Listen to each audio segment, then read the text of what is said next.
Tim Petrowich for Dateline Marion and WGGH Radio, and we're here with Marion head football coach Jason Dunning. And of course, that means it's that time of the year again, Coach. It is. It's been an exciting time. You know, it's been a great off season. We've had a great summer.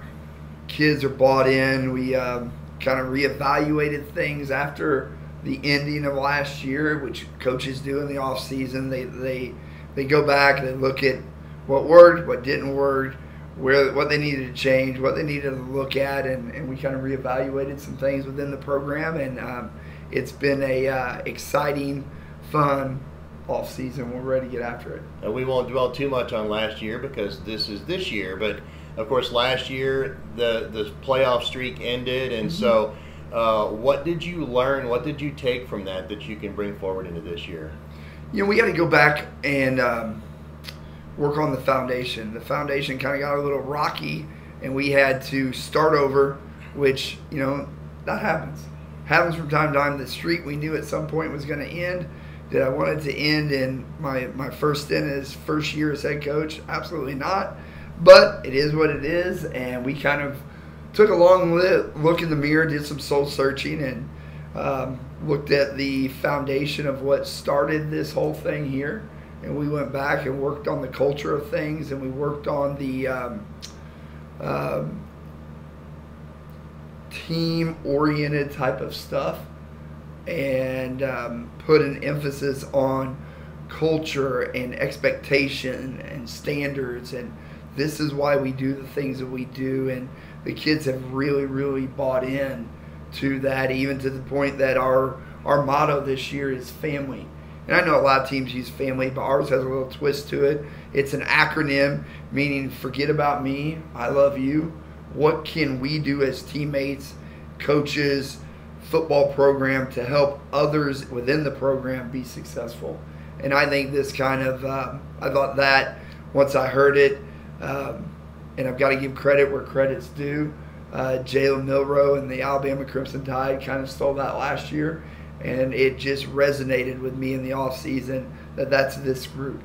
This group, especially led by a few seniors, but a big junior class that is, they're all friends. They hang out. They're together.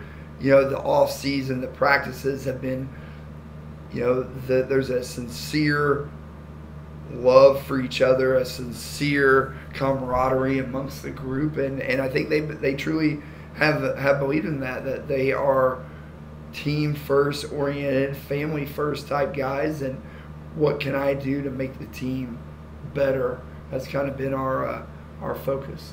You've kind of taken that to heart with the coaching staff, in that you know, one of the best ways to get the players to relate to the coaching staff is to have people on the staff who relate to the players. And you made a couple additions to the coaching staff, and of course one of them's a big one, but I want to talk about the other one first, and that is bringing Marty Manfredo in. And you know, Marty's not a football guy, but over the years that I've known him, he's a guy who relates to the kids, yes, and absolutely. And that just makes it that much easier to communicate. Absolutely. You know, and I think it's often been said that good coaches can coach no matter what it is, because it's building that relationship first, and the technicality or the drill or the fundamentals will come in later. If you only teach the fundamentals and you don't build that relationship, that player is not going to play as hard for you as they normally would. And Marty is a guy that anyone that knows Marion High School know that Marty's been involved, and he is a kid first. And just yesterday we had a situation that, you know, in the youth practice, Marty took over being Marty. You know, we can teach you the fundamentals. I can teach you the schemes of the defense, but you've got to have a general love for those kids, and that's what he's there for. You know, does he know the X's and O's? No. Is he learning? Yes. But he is a coach down through and through, and seeing him interact with the kids, and it can be just as much of a, hey, pick that kid up. You see something, you see him drop a pass, you see him miss a tackle, the kid's down. He's able to go and relate to that kid, and sometimes keeping it lighthearted, knowing Marty, telling him a joke, hopefully all good and appropriate jokes. But no, all kidding aside on that. But coaches are coaches, and putting Marty on staff, especially with that young group, he can put a when it's not going well, he can put a little spin on it, and he can bring the intensity level and the stress level down a little bit by his character and his relationship. That's why I wanted him there. And whenever his son RJ first brought up that he might be interested, I was like, absolutely, because one, he'll kind of keep RJ in check, but number two, he'll embrace that with those kids. So yeah, he's been a joy to have. The other addition to the staff is a notable one, obviously, in that you got Coach Martin to come back as an assistant, and with the experience that he brings and the relationship that you two have, I'm sure that's a valuable piece to you, if not to the entire team. Oh, to everybody. And it's you see this oftentimes, especially at the collegiate level. They bring in these guys, and he's still got a love for coaching the game. He's still got a love for building, much like Marty, with relationships with the players, with the coaches, and his influence and his ability of what he sees and processes. He can see those things outside of the scheme, and it's unique because for so long he led this ship. He was the captain of the ship, and he made sure that we all did things the right way. And he often said, if he steps away, whether it's a short amount of time, a long time, whatever it may be, the ship, if it's headed and the people on board are in tune to what's supposed to be done, that ship will continue to go. And now he's able to see things, and oftentimes it's, hey, this is something you were caught up in the scheme and coaching. This is what I noticed. I'm going, oh, okay. So he and I have talked a lot. We've still yet to actually kind of define his role. But his role is a mentor to the kids, a mentor to the coaches, a analyst, and the list of adjectives to describe what he does right now just goes on and on and on. Let's talk about the team in particular, and the struggles with the team last year in particular came from the running game, and it wasn't that you didn't have the personnel to have a running game, but there were so many injuries and dings and dents and things like that, and even the guys who played, Patrick Walker played hurt most of the year. Jordan Beverly missed several games because of injury. And then when you go down on the depth chart, a guy like Ryan Colon, who would normally step in and do some things, he was hurt too. So we're going so far down on the depth chart, but now you've got guys who are coming back. I'm looking at this lineup of running backs, and you're talking about Ryan Colon. You're talking about Logan Hoffman, who comes back again this year. And you've got, another guy in Evan Francis who had some experience last year. And now you throw in a newcomer in Chase Niemeyer into that backfield, and now you're starting to add to that depth. So if you get those injuries, it's not going to have as big an effect. Correct. And then, there's another name I want to add to that, Marcus Hazel. He was a kid that stepped in. He stepped in last year and got playing time, significant playing time as a freshman against Carbondale and Mattoon. But you're 100% correct that, we were rolling last year. And then we're 4-0. We go in, we're pretty healthy. And then we go into Cahokia game, and we lose a 14-0 close ball game. But more importantly, we just lost so many guys. And we didn't have that depth, and then what it did do is it just highlighted all the inexperience. We had a bunch of young kids, a bunch of sophomores that traditionally may have gotten some reps here or there, but they weren't in starting roles. We don't go into Mattoon starting 2 freshmen. Logan Black at tackle started, and Marcus Hazel at running back, both as 15-year-old. Marcus maybe even been a 14-year-old freshman playing in that game, and it was a crucial game. But the kind of the flip side of that is looking and going that when those kids and these now juniors are going to be seniors, the experience that we took our lumps early, but that experience is going to roll over, and you're going to have kids that when you and I are talking next year are already going with 16, 17, 18 varsity starts. And that's going to be big. We saw the progression of Callahan Roper as a quarterback through the year last year, and the numbers may not have panned out as well toward the end of the season, but the decision making and things like that got so much better. How much different is he now than he was last year? I think Callahan last year was ahead of where he was mentally. He understood the progression. He's been the quarterback of this group. He saw stuff. He just didn't always have the physical ability, the footwork, the arm strength to make the throws that were there.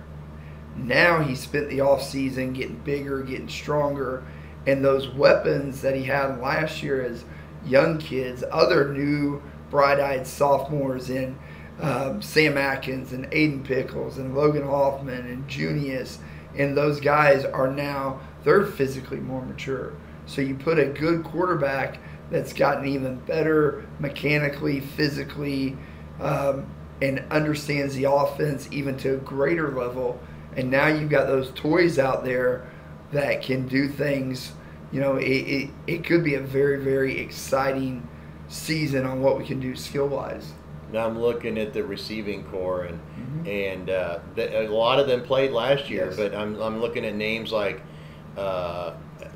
Sam Atkins and Junius Thomas you mentioned, and Aiden Pickles, and then you throw in Max Wade, who's back out, who's a speedy guy, Kyan Cole, who's back on the football field, and even guys like Carter Lang, who haven't played before, but Carter is a very cerebral type football player. Yes. I'm sure, knowing what he does in other sports. And then you got a big guy to throw to that we saw toward the end of the year last year in Alex Henry on the tight end spot too. So we've got, and sometimes it's like, dang, you got all these pieces and all these toys.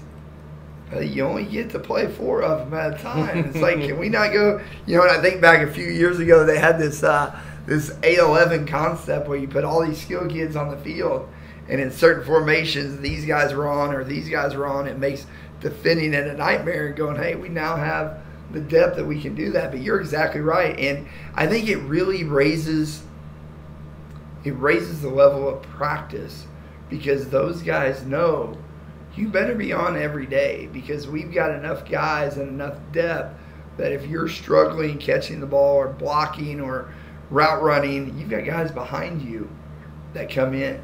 And you're right. Having Kyan Cole coming back out as a senior who grew up playing the game, and now you add Max Wade to the speed that we have with Sam Atkins and Logan Hoffman and Junius Thomas and Malachi Cooper. We got a lot of guys that can run, and you put that with the depth as you just mentioned of running back. Now teams, you got to figure out what you're going to do. Are you good enough to stop the run with the limited guys in the box, or do you have to put another guy in the box? If you do that, now we have the weapons on the perimeter that we can attack you vertically and horizontally across the field. And I think it's going to make, for other teams, defending the Wildcats a challenge at times.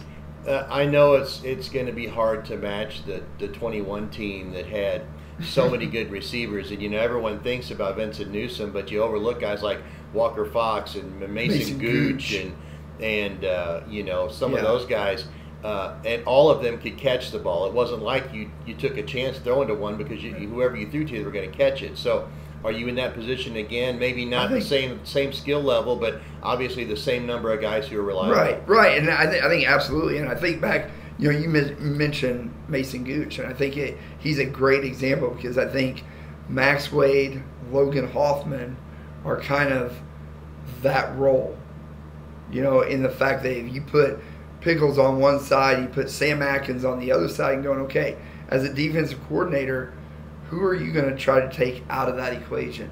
And a lot of teams have a good kid, like a Vince Newsom, that they double.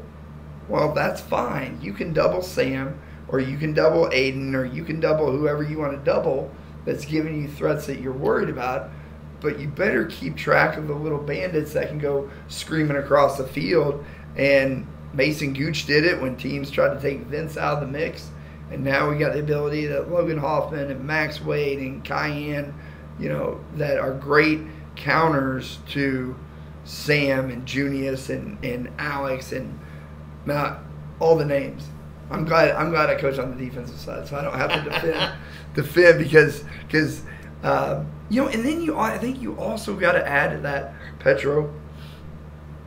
We're growing as a staff. We're developing as a staff.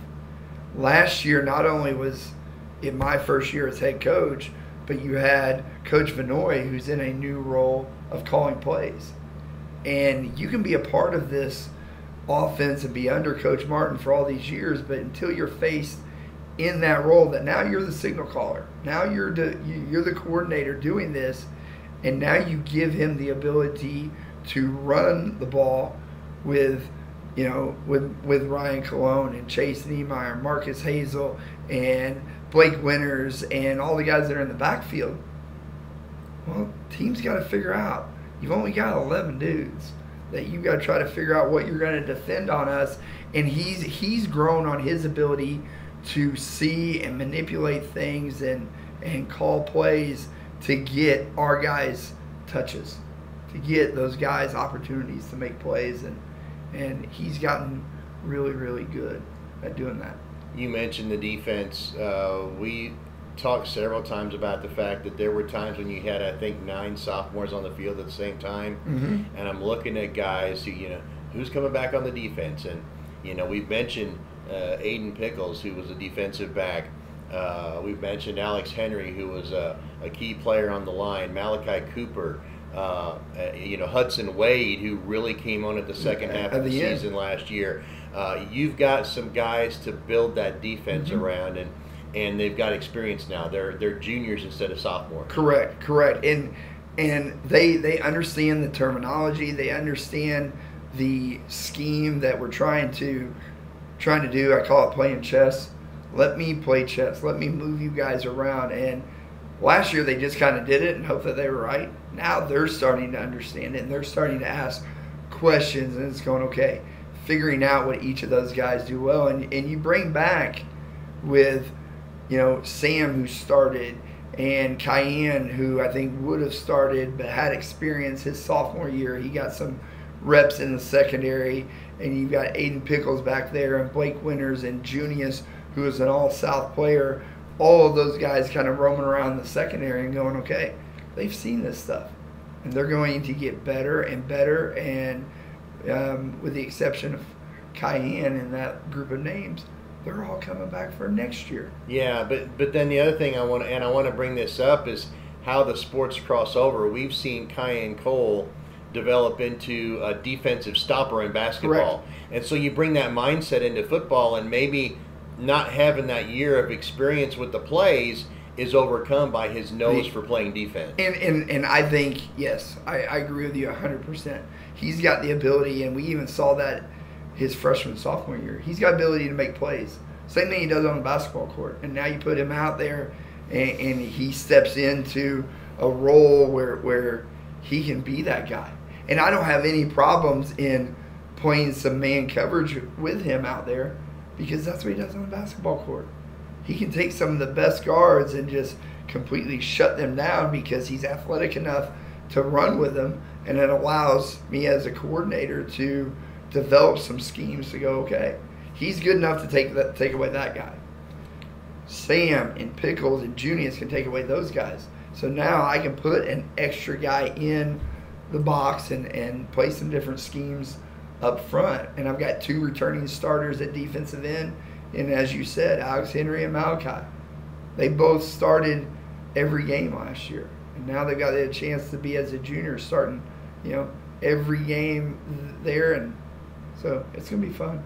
Let's shift gears now. Let's talk about some other teams. And first of all, we'll start with the South 7 Conference, which is the South 6 Conference.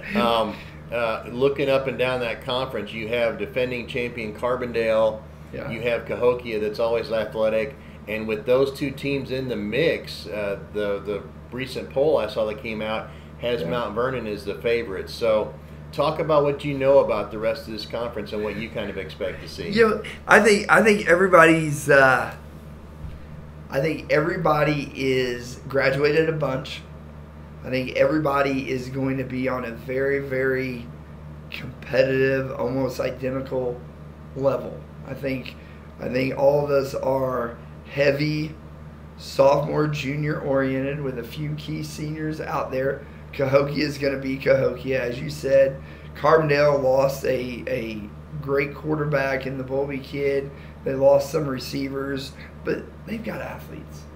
Centralia, I know, has a young quarterback coming up, the head coach's son, who's going to be really talented. I don't know where he's going to by the time we see him. Midway through the season, he may be the starting quarterback there. But they're going to be heavy underclassmen loaded. I think it's going to be... I also noticed that Ray Calling is back on the sideline as an assistant, too. That seems to be a trend where former head coaches are coming back to help. Come back in. Yeah, you're right. But Ray's a tremendous offensive mind, and the Centralia game will be a chess match like it always is. Even when, I think it's kind of similar, when, Ray stepped away, Bobby stepped in, kind of Ray's right-hand man, and so the scheme of what they did was pretty consistent. And then Brad took over for Bobby there, and he kind of did the same thing. Mm-hmm. And I think it's a situation that Brad's more of a defensive guy, and you've got a chance to get Ray back in. And I think Ray's going to have a little more involvement on what they're doing. I truly believe he will be the offensive coordinator. He'll be calling the plays than what Coach Martin is for us. But yeah, getting those guys and all that experience back on, it's going to be, I think every game in the South 6, 7 mm-hmm. is going to be a competitive ball game. I know Mount Vernon is athletic. They're big up front. Carbondale's big up front, which isn't shocking. That's kind of been the MO for the years that Marion's the smaller group when it comes to size. But you're not too small. I'm looking down. We've got a few guys. We've got a few guys, but no, it's gonna be fun. I think it's gonna be an exciting season, and then you add in the other teams that we play, and it's gonna be typical Marion schedule, competitive week in, week out. You better be on your A game. What do you know about the whole situation with Granite City and Collinsville? I think this might be the last year of their probation, or I don't know if it's 2 years or 3 years, but where does that stand? So basically what's going to happen is after this season, the South Sevens is going to get together, and they're going to vote on whether to officially take them off probation and bring them into the South 7, or if we're going to decide to move further and look for other avenues. But I do know we've got 2 more years after this of playing those teams. Okay. It was a 4-year deal, 2 years probation, vote after the second year. So we'll do that. The 80s will do that in November and December, and we'll see where things shake out from there. That non-conference schedule is interesting. Of course, you start with Herrin mm-hmm. This Saturday, and that's that rivalry game. And Herrin's got a new coach, and they're starting to put some new things in, and so mm-hmm. It's one of those games where you talked about before. We can always go back and watch last year's film or the year before's film and get some general ideas. This time you can't do that. This year you can't. And normally you kind of look at the fact of either a new head coach was at someplace else, or the new head coach is within a system, and that's what he knows. Coach Shockley has been at a couple different places, but really, honestly, don't know a whole lot. So watching last year's film is kind of all we've got to go on. So we've got a couple ideas game plan wise, but I think with everybody, because programs adapt in the off season, and our base is always pretty much the same, but we throw in some wrinkles. We figure out what this group can do well, And so you take that general concept and you add some tweaks to it. And, as a head coach and now in a coordinator, that first quarter is going to be a little nerve-wracking because you really don't know who's where, who's doing what.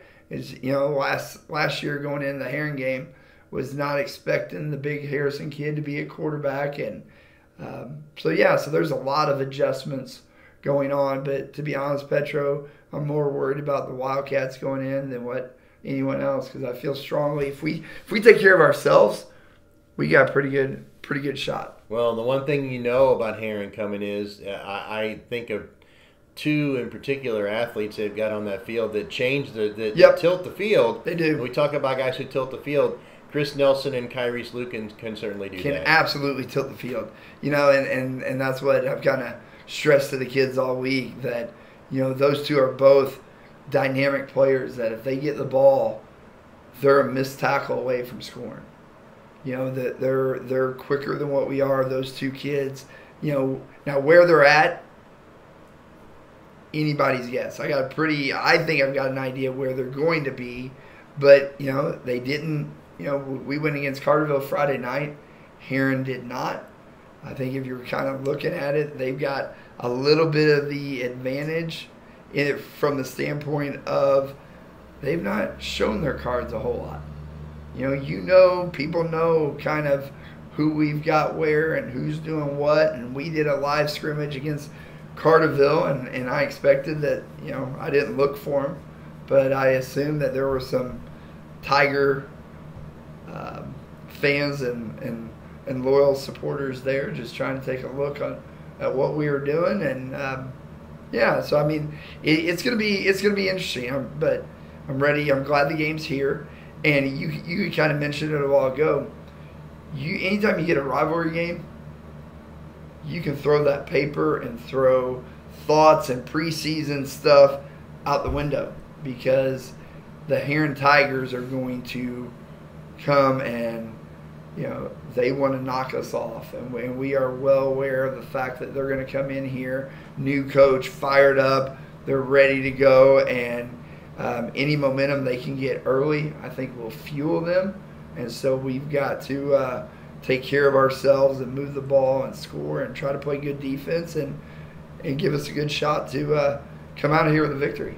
Something we talked about earlier in a different interview was that this is the first time in the history of the Marion High School football program that you're going to play all 9 regular season games on artificial turf. On turf, yes. How does that change what you do? You know what, to be honest, it really doesn't. It really doesn't. I mean, if we go out and we have a grass practice, we're not doing anything different because this is who we are, and the plays are not dictated. I think where it would come in is if you knew it was going to be a muddy, wet game, it kind of changes things. Well, I know that it used to be that you'd practice a little different when you were going to play on turf, and then now you were to a point in the season where you might practice a little different if you know it's going to be natural grass, and now everything is the same. Everything's the same, and I still am kind of a traditionalist, I guess. You miss the grass? I do.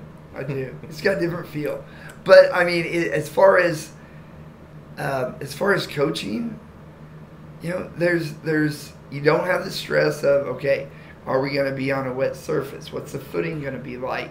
Even when it rains here, footing's still good.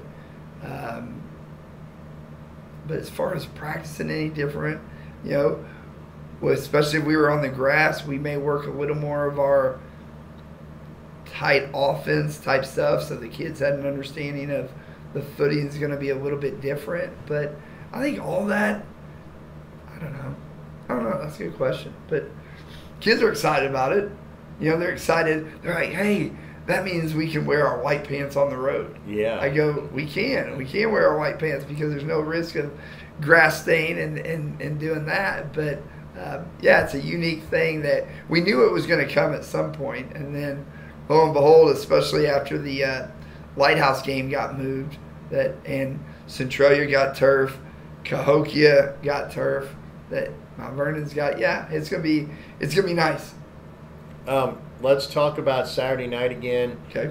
We've talked about the opponent, but I wanted to mention something that Marion over the last several years has done a really good job of realizing that there's more to football than just the game. Yes. And it starts with the opener, and I think there's something attached to every game this year, but it starts with the opener and Patriot Day, and talk about that, how that has evolved, because that's become something that's been kind of special in this community. And that started years ago. Coach Martin kind of got the idea, and we just kind of ran with it. But we try to put a theme with every game, and it's important to show the kids that, yes, we get the opportunity to play on a Friday night, Saturday night, we get to play the ball game, but finding the ability to support a cause that's greater than that. And Saturday night, making it the military game and wearing the camouflage uniforms and bringing the veterans out is just a really, really unique experience. Last year we had a guy come that did the coin toss that is on the USS Abraham Lincoln, and he brought a commemorative coin that we got to use for that. And being able to, in the pregame talk, discuss and bring to them, the fact that we are playing this game because of what people are out there doing for our country. They're out there going to war, and they're out there, defending our nation to allow us the opportunity to play. And it resonates throughout, every aspect, every ball game. Finding a cause greater than that allows for some more motivation. To think about, you guys are going through the tough times out here. Think about if you're out there. Think about the fact that those people are at war and there's no time clock. They've got to defend no matter what the situation is. And it's just a unique experience that I hope these guys go back and remember what we're playing for. And for us it's a ball game, but in real life it's something greater, and it's fun. I think the kids enjoy that, and we've got, even this year, we've got Brian Mattinger just literally got back last week from boot camp with the National Guard. So it's going to be, gives me chills. It's going to be special seeing him go out there with the National Guard flag, running out there onto the field, Yeah. and that's going to be a cool experience that he's earned that opportunity. And so many of our guys have family members that have served, and going, here's a way that we can pay back our respects to them. And then, of course, you got a taste of it during week 0 with the crowd and the band cool. And the dance team and the pregame thing. So, I mean, that's one of the things that we always talk about, is the atmosphere that Marion brings to a football game. It's special. And I knew ever since last year when the IHSA came out and said they were going to allow this opportunity to do that, as coaches, we're trying to figure out how can we make that blue gold game, how can we make that inter squad scrimmage as realistic in preparation for the next week as we possibly can. And that was one thing that we would have a crowd here, but it wasn't a crowd. We had people here watching, but it was very subdued. It was very low key. It was very kind of, going through things. We announce all the teams, we do that. But even pregame, once the freshmen got done and the JV kids got done and we kind of started warming up, it felt like our Friday night. And, it was funny. Coach Dial and I had talked, going, hey, our number one thing in here is to try to get out of here as healthy as we can, get our kids some live simulated snaps. Let's make sure we kind of try to stay up a little bit and kind of protect guys a little bit. That went out the window really, really quickly. I mean, it became very football like. A very, when the band played and our kids went out and I'm standing there with the guys and Inner Sandman's starting to go and they're ready to go. It's like, hang on. Okay, there's the drum beats. Mm-hmm. You guys go and you hear the crowd start to yell and the Carterville fans are getting up for their team, and it became a ball game like feel really, really quickly, and I'm so glad because there were kids, like Carter Lang, Chase Niemeyer, Max Wade, Cayenne again, the guys that weren't here to feel that. As a sophomore, Cayenne I think got to. Max did not. He wouldn't have felt that as a freshman. Carter and Chase were down there with the Maniacs screaming, and now seeing them, and it's like, okay, how wide are those eyes? They're a little new experience, and then see them calm down and then they just played, and that was fun to watch. So it's Saturday night. Yep. 7:00. Herrin Tigers, and it's gonna be a fun. Knockdown, drag out. Yeah. I think as I said, so many times on paper you're thinking, okay, we've got the advantage, and then you add that sense of rivalry into it, and it becomes a ball game. And they play at a different level. Our kids play at a different level. We've got the Williamson County Mayor's Cup on the line, so that trophy will be given out afterwards, but it'll be fun, and the kids are already. You can just feel that now that we're in game week, the level of intensity of practice has risen, and they're ready to play. I mean, Carterville was Carterville. That was a nice little kind of a appetizer, so to say. Now we're ready to go. We're ready to play. We're ready to take the field Saturday night against the Tigers and do what we do. Let's play ball. All right, we'll see you Saturday. This is Marion head football coach Jason Dunning for the legendary WGGH and Dateline Marion. I'm Tim Petrowich.